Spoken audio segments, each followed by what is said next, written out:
ಪ್ರತಿ ವರ್ಷ ಜೀವನೋತ್ಸಾಹ ಶಿಬಿರ ಇಲ್ಲಿ ಶರೀರಕ್ಕೆ ಯೋಗ, ಮನೋಬುದ್ಧಿಗಳ ವಿಕಾಸಕ್ಕೆ ಹಲವಾರು ಒಳ್ಳೆಯ ಸಂಪನ್ಮೂಲ ವ್ಯಕ್ತಿಗಳಿಂದ ಜ್ಞಾನವನ್ನು ಅನುಗ್ರಹಿಸ್ತಾ ಇದ್ದಾರೆ. ಈಗ ಗ್ರಾಮೀಣ ಮುಹೂರ್ತದಲ್ಲಿ ಪಾತಂಜಲ ಯೋಗ ಶಿಕ್ಷಣ ಸಂಸ್ಥೆ ವತಿಯಿಂದ ತಾವೆಲ್ಲರೂ ಯೋಗಗಳನ್ನು ಮಾಡ್ತಾ ಇದ್ದಾರೆ. ಯೋಗ ನಮ್ಮ ಜೀವನದ ಸರ್ವಾಂಗೀಣ ವಿಕಾಸವನ್ನು ಬೆಳೆಸುವಂಥದ್ದು. ಈ ಯೋಗದ ಆದಿಗುರು ಶಿವನಾಗಿದ್ದಾನೆ.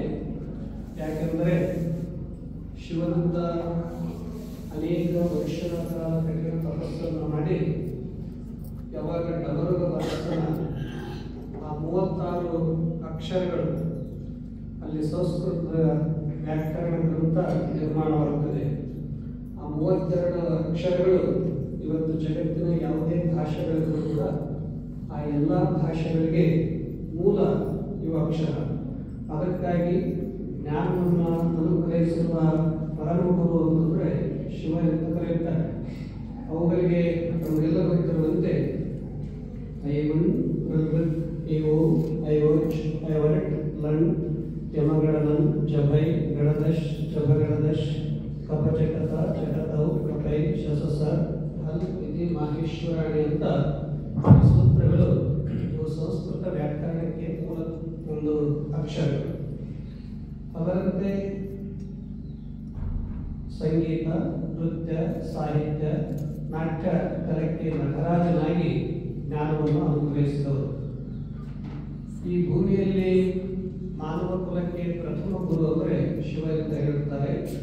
ಯಾಕೆ ಅಂದರೆ ಆತ ಒಂದು ಭೈರವ ಸೂತ್ರದಲ್ಲಿ 108 ತಂತ್ರಗಳನ್ನು ಮೊಟ್ಟ ಮೊದಲು ಪಾರ್ವತಿಗೆ ಉಪದೇಶ ಮಾಡಿರುವಂಥದ್ದು. ಅದಕ್ಕಾಗಿ ಪ್ರಥಮ ಶಿಷ್ಯರು ಯಾರಂದ್ರೆ ಶಿವನಿಗೆ ಪಾರ್ವತಿ. ಈ ಎಲ್ಲ ಒಂದು ಅಲೌಕಿಕ ಜ್ಞಾನ ಬಂದಿರೋದು ಶಿವನಿಂದ ಅಂತ ಹೇಳ್ತಾರೆ. ಯಾಕಂದ್ರೆ ಶಿವ ಯಾವಾಗಲೂ ಧ್ಯಾನದಲ್ಲಿ ಮಂಗಾದಾಗ ಆ ಶಿವನಲ್ಲಿರುವಂಥ ನಿಗೂಢ ವಿದ್ಯೆಗಳನ್ನು, ರಹಸ್ಯಗಳನ್ನ ಪಾರ್ವತಿ ಪ್ರಶ್ನೆ ಕೇಳಿ ಕೇಳಿ ಕೇಳಿ ಶಿವನಿಂದ ಜ್ಞಾನವನ್ನು ಪಡ್ಕೊಂಡು ಅದನ್ನು ಲೋಕಕ್ಕೆ ಅನುಗ್ರಹಿಸಿದ್ರು ಅಂತ ಹೇಳ್ತಾರೆ. ಅಷ್ಟೇ ಅಲ್ಲ, ಆದಿಯೋಗಿ ಅಂತ ಕರೀತೀವಿ ನಾವು. ಆದಿಯೋಗಿ ಅಂದ್ರೆ ಎಲ್ಲರಿಗೆ ಮೊಟ್ಟಮೊದಲೇ ಯೋಗಿ ಯಾರಾದ್ರೆ ಅದು ಶಿವ. ಅದಕ್ಕಾಗಿ ಅಂತ ಶಿವನಿಂದ ಬಂದಿರುವಂತಹ ಈ ದೈವಿ ಸ್ಪರ್ಶ ವಿದ್ಯೆಯನ್ನು ಯಾರು ಅನುಭವಿಸಿಕೊಳ್ತಾರೋ ಅವರ ಜೀವನ ಬಹಳ ಸುಂದರವಾಗ್ತದೆ. ರೋಗ ನಿರೋಧಕ ಶಕ್ತಿ ಹೆಚ್ಚಿಸುವುದಕ್ಕಾಗಿ, ಆಧ್ಯಾತ್ಮದ ಉನ್ನತಿಗಾಗಿ, ಆತ್ಮ ಸಾಕ್ಷಾತ್ಕಾರಕ್ಕಾಗಿ, ಶರೀರದ ಸಂತುಲನಕ್ಕಾಗಿ, ಮಕ್ಕಳ ಜೀವನದ ಸರ್ವಾಂಗೀಣ ವಿಕಾಸಕ್ಕಾಗಿ, ಹಿರಿಯರಿಗೆ ನಮ್ಮ ಸ್ನಾಯುಗಳು ಸಡಿಲಗೊಳ್ಳುವುದಕ್ಕಾಗಿ, ಹೀಗೆ ಅನೇಕ ಪ್ರಕಾರದ ಲಾಭಗಳು ಯೋಗದಲ್ಲಿವೆ. ಅಷ್ಟೇ ಅಲ್ಲ, ಇವತ್ತು ನಮ್ಮ ಭಾರತ ದೇಶದಲ್ಲಿ ಒಂದು ಸ್ಥೂಲತೆ ಇರಲಿ, ಈ ಎಲುಬುಗಳ ಒಳ್ಳೆತನ ಇರಲಿ, ರಾತ್ರಿ ನಿದ್ರೆ ಬರದೇ ಇರೋದು ಸಮಸ್ಯೆ ಇರಲಿ, ಯುವ ಜನಾಂಗದಲ್ಲಿ ಹೀಗೆ ಅನೇಕ ಸಮಸ್ಯೆಗಳಿಗೆ ಪರಿಹಾರ ಅಂದರೆ ಯೋಗ, ಧ್ಯಾನ, ಪ್ರಾಣಾಯಾಮ. ಪ್ರತಿಯೊಬ್ಬ ಮನುಷ್ಯನಿಗೆ ಇವತ್ತು ಎಲ್ಲ ಸುಖ ಸೌಲಭ್ಯ ಇದೆ, ಆದರೆ ತಲೆಗೆ ಶಾಂತಿ ಅಂತನ್ನೋದು ಬಹಳ ಮಹತ್ವದ್ದು. ಎಲ್ಲಿ ಶಾಂತಿ ಇದೆ ಅಲ್ಲಿ ಆರೋಗ್ಯವಿದೆ. ಆದರೆ ಈ ಶಾಂತಿಯನ್ನು ಇಟ್ಟುಕೊಳ್ಳೋದೇ ಬಹಳ ಕಷ್ಟ. ಅನೇಕ ಈ ಪ್ರಪಂಚದಲ್ಲಿ ಪ್ರತಿಯೊಬ್ಬ ಮನುಷ್ಯ ಹುಟ್ಟಿ ಬಂದ ಬಳಿಕ ಕಷ್ಟ, ಸುಖ, ಸೋಲು, ಗೆಲುವು, ಬೇಕು ಬೇಡ ಅನ್ನೋದ್ರ ಮಧ್ಯದಲ್ಲಿ ಚಿಂತೆ, ರಾಗ, ತಾಪ ಇವೆಲ್ಲದರ ಮಧ್ಯದಲ್ಲಿ ನಾವು ಸಮಯವನ್ನ ಕಳೀತಾ ಇರ್ತೀವಿ. ಅದಕ್ಕಾಗಿ ಯಾರು ಮಂತ್ರದಲ್ಲಿ, ಭಕ್ತಿಯಲ್ಲಿ, ಯೋಗದಲ್ಲಿ ತಮ್ಮ ಸಮಯವನ್ನು ಸ್ವಲ್ಪ ಸಮರ್ಪಿಸಿಕೊಳ್ಳುತ್ತಾರ, ತಮ್ಮ ಸಮಯವನ್ನು ಮೀಸಲಾಗಿರ್ತಾರ, ಅವರ ಜೀವನ 100 ವರ್ಷಗಳ ಕಾಲ ಆರೋಗ್ಯಪೂರ್ಣವಾಗಿ ಆನಂದಪೂರ್ಣವಾಗಿರುತ್ತದೆ. ಅಂತ ಒಂದು ದಿವ್ಯ ಜೀವನವನ್ನು ಸಾಗಿಸಬೇಕು ಅನ್ನುವ ಉದ್ದೇಶದಿಂದ ಪ್ರತಿಯೊಬ್ಬರಿಗೂ ಮನುಷ್ಯನಿಗೆ ಏನಿರಬೇಕಂದ್ರೆ ಉತ್ಸಾಹ. ಎಲ್ಲಿ ಉತ್ಸಾಹ ಅದ ಅಲ್ಲಿ ವಿಜಯ ಅದ, ಎಲ್ಲಿ ಜಡತೆ ಅದ ಅಲ್ಲಿ ಆಲಸ್ಯ ಅದ, ಅಲ್ಲಿ ಮನುಷ್ಯನಿಗೆ ಹಲವಾರು ರೋಗಗಳಿರ್ತವೆ. ಅದಕ್ಕೊಂದು ಮಾತು ಏನ್ ಹೇಳ್ತಾರಂದ್ರೆ, ಈ ರೋಗಗಳು ಅಥವಾ ನಕಾರಾತ್ಮಕ ವಿಚಾರಗಳು ಪ್ರತಿಯೊಬ್ಬ ಮನುಷ್ಯನಲ್ಲಿ ಪ್ರವೇಶ ಆಗ್ಬೇಕು ಅಂತ ಹುಡುಕ್ತಿರ್ತಾವಂತ. ಯಾರಲ್ಲಿ ಅವು ಪ್ರವೇಶ ಆಗ್ಬೇಕಂತ ವಿಚಾರ ಮಾಡಿದ್ರೆ ಯಾರು ಯಾವಾಗಲೂ ಮಲಗಿಕೊಂಡಿರ್ತಾರ, ಯಾರು ಯಾವಾಗಲೂ ಊಟ ಮಾಡಿ ಕೆಲಸ ಮಾಡದೇ ಇರಲ್ಲ, ಯಾರು ಯಾವಾಗಲೂ ಚಡತೆ ಆಲಸ್ಯತೆಯಲ್ಲಿ ಇರ್ತಾರಲ್ಲ, ಇದು ನನಗೆ ಒಳ್ಳೆ ಶರೀರ ಅಂತ ತಿಳ್ಕೊಂಡು ಅಲ್ಲೇ ಅವು ಪ್ರವೇಶ ಆಗ್ತಾ ಹೋಗ್ತಾರೆ. ಯಾರು ಯಾವಾಗಲೂ ಕ್ರಿಯೇಟಿವ್ ಆಗಿರ್ತಾರ, ಯಾರು ಯಾವಾಗಲೂ ಉತ್ಸಾಹಪೂರ್ಣವಾಗಿ ಕಾರ್ಯಗಳನ್ನು ಮಾಡ್ತಿರ್ತಾರ, ಅವರ ಸಮೀಪ ಹೋಗೋದು ಬರಲ್ಲ. ಅದಕ್ಕಾಗಿ ಯೋಗ ಒಂದು ಕ್ರಿಯೇಟಿವ್ ಶಕ್ತಿಯನ್ನು ಹೆಚ್ಚಿಸುವಂಥದ್ದು. ತಾವೆಲ್ಲ ಈಗ ನಿನ್ನೆ ಕಲ್ತಿದ್ದೀರಿ, ಯೋಗ ಅಂದ್ರೆ ಯಾರು ಕಲಿಸಿದ್ರು ಅದು ಒಂದೇ ಇರ್ತದೆ, ಆದ್ರೆ ವಿಧಾನ ಭಿನ್ನ ಭಿನ್ನವಾಗಿರ್ತದೆ. ಅದಕ್ಕಾಗಿ ಯೋಗದಲ್ಲಿ ಪ್ರಮುಖ ಗುರುಗಳು ಇಬ್ಬರು, ಆ ಎಲ್ಲ ಯೋಗವನ್ನು ಸಂಗ್ರಹಿಸಿದಂತವರು ಪತಂಜಲ ಮಹರ್ಷಿಗಳು. ಅವರ 106 ಶ್ಲೋಕಗಳಿವೆ, ಸೂತ್ರಗಳಿವೆ. ಪತಂಜಲ ಮಹರ್ಷಿಗಳು ಹೇಳಿರುವಂತದ್ದು ಮೊಟ್ಟ ಮೊದಲು ಜೀವನದಲ್ಲಿ ಸಮಾಧಿಯನ್ನು ಪಡೆದುಕೊಳ್ಳುವುದು. ಸಮಾಧಿ ಅಂದ್ರೆ ಜೀವಶಿವರ ಸಾಮರಸ್ಯ ಹೊಂದುವುದು. ಆ ಸಮಾಧಿಯನ್ನು ಪಡೆದುಕೊಳ್ಳಲಿಕ್ಕಾಗಿ 2ನೇ ಮಾರ್ಗ ಅಷ್ಟಾಂಗ ಮಾರ್ಗ, ಸಾಧನೆಯಿಂದ ಮಾತ್ರ ಸಿದ್ಧಿ ದೊರಕುತ್ತದೆ. ಯಾರಿಗೂ ಸಾಧನೆ ಇಲ್ಲ ಅಂದ್ರೆ ಸಿದ್ಧಿ ಯಾರಿಗೂ ದೊರಕೋದಿಲ್ಲ. 3ನೇದ್ದು ಸಾಧನೆ ಮಾಡಿದ ಬಳಿಕ ಈ ವಿಶ್ವವೆಲ್ಲವೂ ಒಂದು ವಿಭೂತಿ ಸ್ವರೂಪವಾಗಿ ಕಾಣುತ್ತದೆ. ಜ್ಞಾನೇಂದ್ರಿಯಗಳು ಪವಿತ್ರ ಪರಿಶುದ್ಧವಾದ ಬಳಿಕ ನೋಡುವ ದೃಷ್ಟಿಯಿಂದ ಸಮಸ್ತ ವಿಶ್ವವೆಲ್ಲ ಭಗವತ್ ಸ್ವರೂಪವಾಗಿ ಕಾಣುತ್ತದೆ. ಅದಕ್ಕಾಗಿ ವಿಭೂತಿ ಅಂತ ಹೇಳಿದ್ರು. ಕೊನೆದ್ದು ಕೈವಲ್ಯ ಪಾದ. ಕೈವಲ್ಯ ಅಂದ್ರೆ ಈ ಬದುಕಿನಲ್ಲಿ ನಾವು ಬಾಳ್ತಾ ಇರಬೇಕು, ಎಲ್ಲ ಕಾರ್ಯಗಳನ್ನು ಮಾಡ್ತಾ ಇರಬೇಕು, ಆದ್ರೆ ಎಲ್ಲದರಿಂದ ಮುಕ್ತವಾಗಿರ್ಬೇಕು. ಮಲಗುವಾಗ ಎಲ್ಲ ಮರೆತಾಗಲೇ ಹೇಗೆ ನಿದ್ರೆ ಬರ್ತದೆಯೋ, ಎಲ್ಲವೂ ನೆನಪಿಟ್ಟುಕೊಂಡ್ರೆ ನಿದ್ರೆ ಬರಲ್ಲ. ಹಾಗೆ ಪ್ರಪಂಚದಲ್ಲಿ ಎಲ್ಲವನ್ನು ಮರೆತ ಬಳಿಕ ಅದು ಕೈವಲ್ಯ ಅಂದ್ರೆ ಇರುವಾಗಲೇ ಅನುಭವಿಸಬೇಕು. ಈ 4 ಪಾದಗಳನ್ನ ಹೇಳಿದ್ದು. ಆದ್ರೆ ಅವರು ಆಸನಕ್ಕೆ ಬಹಳ ಪ್ರಧಾನ ಕೊಡಲಿಲ್ಲ. ತತ್ರ ಸ್ಥಿರ ಸುಖಮಾಸನಂ. ಮೊದಲು ಯಾರಿಗೆ ಸ್ಥಿರವಾಗಿ ಸುಖಪೂರ್ವಕವಾಗಿ ಸಂತೋಷವಾಗಿ ಕೂಡಲಿಕ್ಕೆ ಬರ್ತದೆಯೋ ಅವರು ಮುಂದೆ ಯೋಗದಲ್ಲಿ ಸಾಧನೆ ಮಾಡಲಿಕ್ಕೆ ಸಾಧ್ಯ ಇದೆ ಅಂತ ಹೇಳಿದರು.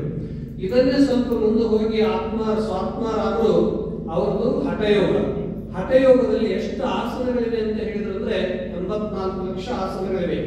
ಅಂಡಜ, ಪಿಂಡಜ, ಸ್ವೇದಜ, ಜರಾಯುಜ ಅಂತ ಹೇಗೆ 4 ಜೀವಜಂತುಗಳಿವೆಯೋ, ಈ 4 ಜೀವಜಂತುಗಳಲ್ಲಿ 24 ಲಕ್ಷ ಇವೆ.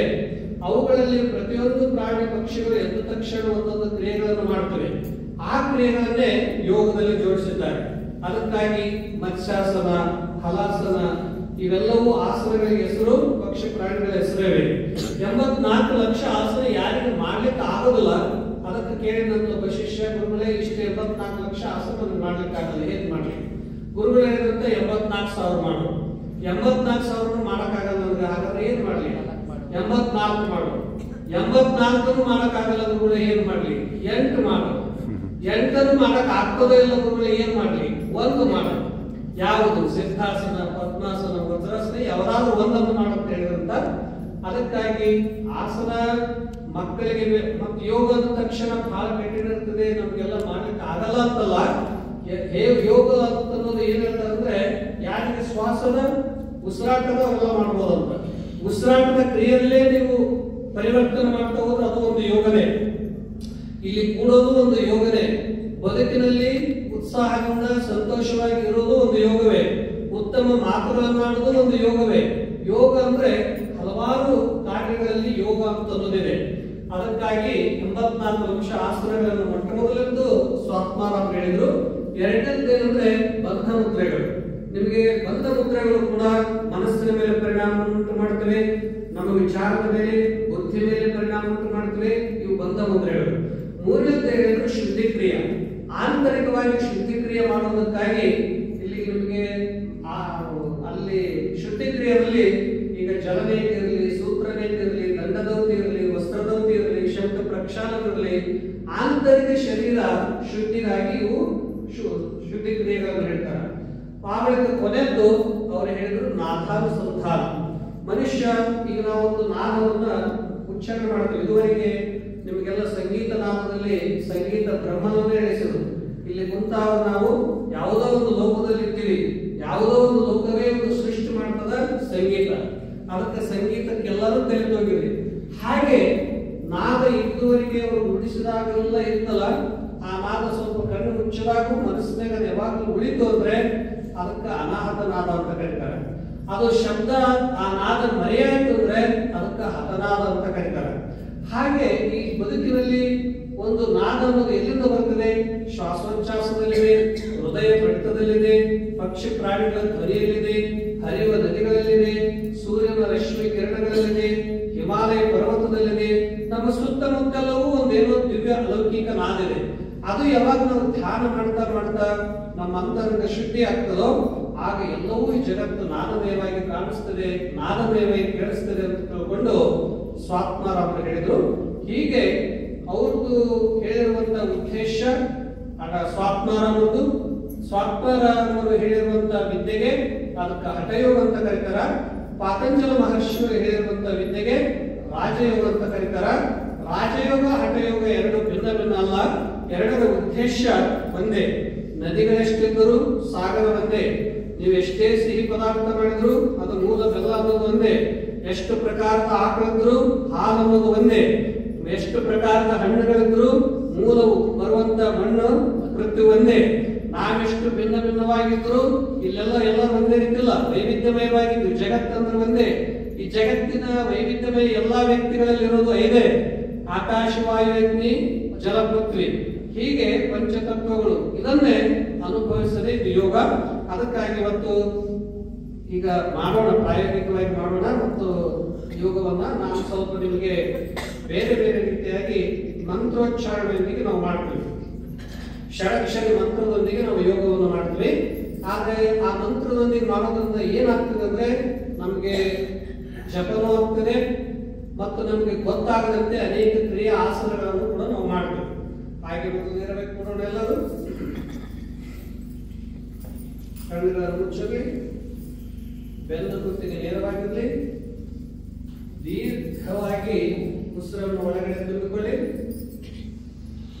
ಸ್ವಲ್ಪ ಹೊತ್ತು ನಿಲ್ಲಿಸಿ, ಮತ್ತೆ ನಿಧಾನವಾಗಿ ಉಸಿರನ್ನು ಹೊರಗಡೆ ಬಿಡಿ.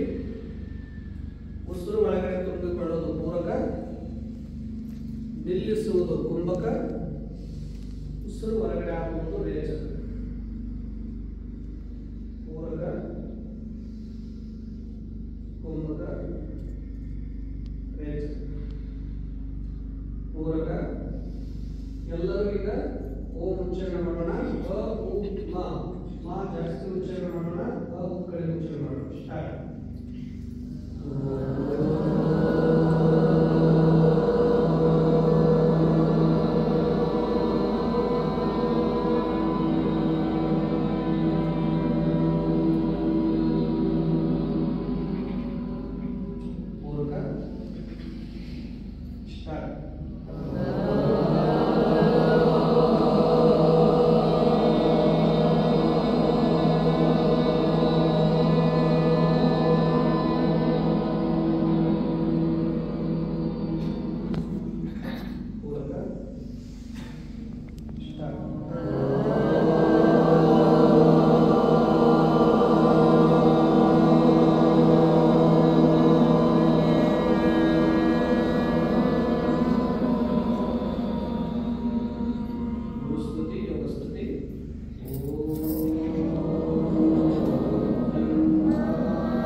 ಆಗದೆ ಇದ್ದವ್ರು ಎಷ್ಟಾಗ್ತದೆ ಅಷ್ಟೇ ಮಾಡಿ. ಭೂಮಿಗೆ ನಮಸ್ಕಾರ ಮಾಡೋದ್ರಿಂದ ನಮಗೂ ಲಾಭ ಏನಂದ್ರೆ ರಕ್ತದ ಸಂಚಾರ ತೆಲಿಗಾಗೋದ್ರಿಂದ ನಮ್ಮ ಸ್ಮರಣ ಶಕ್ತಿ ಹೆಚ್ಚಾಗ್ತದ, ಕೋಪತಾಪವನ್ನು ಕಡಿಮೆ ಆಗ್ತದೆ.